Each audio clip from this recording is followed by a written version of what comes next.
Assalamualaikum warahmatullahi wabarakatuh. Barudak kelas 5B dinten ieu hayu urang diajar mikawanoh aksara Sunda. Ari hidap hayang bisa nulis aksara Sunda. Ari macana ge bisa deui nya. Hadena mah kudu bisa.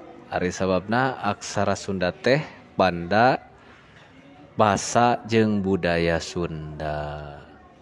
Ari aksara Sunda teh hiji aya aksara suara, aksara vokal. Anu kadua aksara ngalagena, ari nu katilu aya nu disebut angka. Tah, ayeuna mah urang diajar aksara suara heula, aksara vokal. Ari aksara suara, aksara vokal aya 7 siki aksara. Naon wae?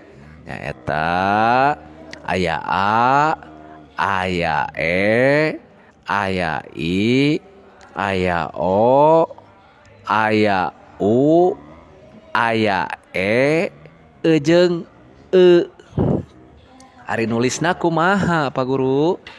Ari nulisna nyaeta dimimiti ti kenca ka katuhu, tuluy ka handap, luyu jeung gurat beureum tah tina gambar aya gurat beureum nulisna saperti kitu.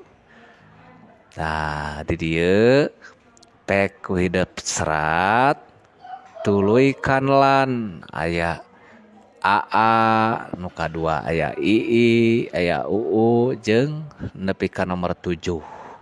Ku hideup pekanlan. Upami tos rengsek kitu, urang diajar ayeuna nyeratna.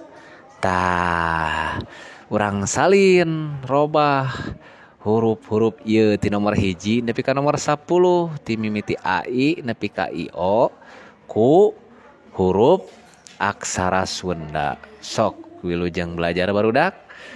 Wassalamualaikum warahmatullahi wabarakatuh.